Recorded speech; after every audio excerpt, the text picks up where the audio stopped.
First off, let me apologize in advance for any road noise you hear. I live on a fairly busy road in between two small towns, so it's kind of unavoidable. But I had an opportunity this winter while work was slow to completely tear down my boat and I guess remodel it. The basic construction was already done, and I think it turned out pretty good. Just make a little video. First thing I did was start with the trailer. The trailer was actually for a 14-foot boat, not a 16-foot boat, so I drug the boat off of it and basically cut it apart and redid it. I added 2 feet to the tongue and redid the winch setup. It was hokey. Got a nice little piece of UHMW that it slides up onto, and built a proper gusseted winch mount. Obviously I cleaned off all the rust and repainted it. The biggest pet peeve I had with the trailer was that the freaking fenders weren't centered. So I removed those, lifted them up so that the reveal is even all the way around the tire, just for aesthetic reasons. And you could see the way that they had them mounted earlier, or previously, that it actually rubbed right here and it caused me to have a little hole, so I welded a little patch over that. That happened on both sides. And for this boat's actually pretty lightweight, so for the excuse me, for the bunks, it's just a 2x4 that I painted to protect from the water, and that is 1/4 inch by 3 inch UHMW.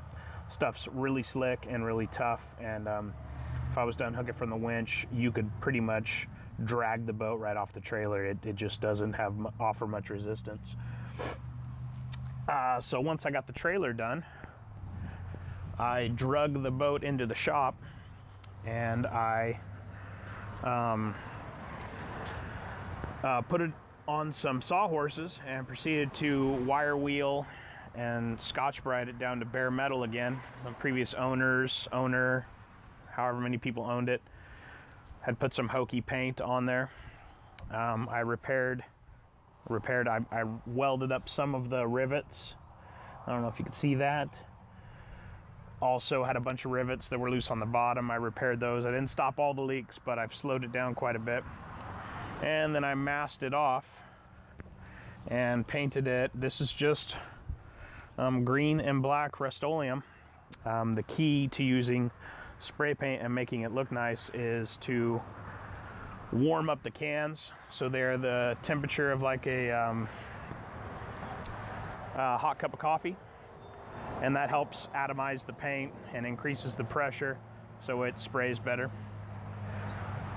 I took 3 cans of green and 3 cans of black on the outside, and then on the inside I had formed up these panels, interior panels, and this console to kind of clean things up. Obviously I painted those black. I painted my lower deck green. The platform, this is actually some plywood I got for free, and the texture that I put on it is it was just exterior paint, and then I put a layer of sand down, and then more exterior paint, more sand, more exterior paint. And when it dried, it's actually really tough. It's held up. This will be my 3rd season now. And then I just simply painted green over that. I painted the frame. The frame is 1 inch EMT that I just bent with a simple rigid bender and welded it together.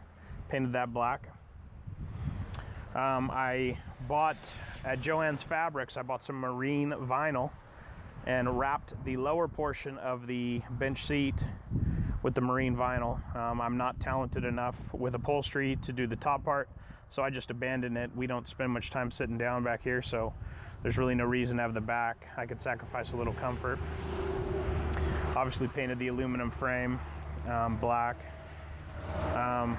Did a bunch of coats of paint, green on the toolbox, and the motor black. The motor came out the worst. 2-stroke motor. They're always covered in oil and filth. I did my best to clean it.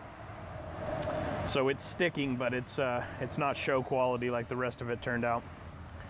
And then the new addition that I put on here, I broke up this pan out of 10 gauge aluminum, and I used a few screws, stainless steel sheet metal screws, to hold it down. And this will give me a place. This will give me a place to put my generator and strap it down while we're on the water, so that I can actually get on the main motor and not worry about the generator sliding around. Previously, I had it just sitting on top of the toolbox, so you'd have to kind of keep an eye on it or hold it or whatever. So that should work out well. And then the other new addition is I got rid of the 48 watt 4x4 pod lights in lieu of the COB lights. I've had it on the water one time and they work pretty well. So far so good. And I repurposed 3 of my 48 watt LEDs to make a poor man's light bar. They fit perfectly in between 2 of the COBs, and I'd like to make a bracket that will hold all 3 instead of 3 individual brackets. I'll do that next time I'm in the shop. What else do we got here? Underneath the seat is a little tray. I keep odds and ends. I got my BAA scales, some rope, and a couple tools, and ibuprofen, some lubricant for the reels, and just odds and ends that I keep in there. Usually I'll keep extra arrows in there. In the toolbox, I keep my battery. This is a 12 volt disconnect, so when I'm not fishing, I can cut power off, and then my batteries don't discharge from parasitic voltage loss. I've got the Power Max. This is a PM455. It's actually on right now. It's a little warm. And now with the new lights being 120 volt AC, I can go down to just a single battery, which is nice. That saves about 65 pounds or so. And then the generator will actually fit over there on that side, so I can lock up my generator when not in use. And then the other big addition is this switch panel. This was the biggie. Underneath here, I've got a 12 volt bus bar for the positive and the negative, and it allows me to just clean up all the wiring. So the only thing I don't like about it is they've labeled it with all these stupid labels. I'd rather have no labels than something that says zombie lights. It's just dumb. It also has a USB port so I can keep my phone and the GoPros charged up. A 12 volt, like a cigarette lighter style port, which is really not that useful this day and age. However, I do have a 1,000,000 kilowatt power spotlight that might be cool to throw in the toolbox. And obviously the digital readout, which will let me know my battery levels. So I've got the bilge pump wired up to it, and my interior lights. Let's see if you can get a reflection. Interior lights. And then this one here is for the little nighttime light that drops right into there. And what side lights is actually my, let's see if we can get the reflection off my tailgate. Oh yeah, my poor man's light bar. What else do we got going? Oh, this, instead of getting HydroTurf, which is kind of expensive, especially I would need 3 sheets. It's $67 a sheet. This is a 4 foot by 8 foot anti-fatigue mat that I found at Home Depot. And I cut it to width to match my floor. I had to cut 4 inches off of it. And then, let me go around to the other side.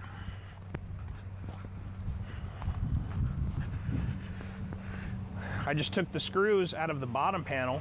I tucked it up underneath there and then re-screwed it down. So it just, you know, when it heats up, they can start to moving around and bubbling and everything else. And so far that has prevented that from happening. Previously I just had the aluminum floor and it could get a little slimy with the carb split. As you can see there, we got a few Muzzy Alcatraz arrows, a couple of my buddies' RPM arrows, and whatever that yellow one is, I found that in a dead fish at a tournament in Clear Lake a couple years back, so I keep it in the boat for good luck. This box here, I actually recovered off of a job site, and I mounted just 3 household switches in it, and it's plastic, so it's insulated, and I run a power cord to it, and this allows me to control left lights, center lights, and the right lights. And you just simply flip the switch and you've got light. So that works really well. We've got a lot of houseboats in California and a lot of lake houses, and so I try and be as respectful as possible when I'm on the water. And if I'm getting close to a houseboat or people camping or whatever the case may be, I like to shut off one side or the other so I'm not blinding people. And then underneath there, I don't know if you could see it, but there is my Minnkota Co-Pilot, which I mount underneath instead of on the side of the trolling motor. Keeps kind of nice and out of the way. And yeah, I run the wireless remote. So I'm not going to have this boat back on the water for another week, so I'll do another video for the lights. But that switch panel worked out really nice, so I will leave a link for that in the description. And if you have any questions, please do not hesitate to ask. Leave them in the comments. I will do my best to answer it. Thanks for watching, guys.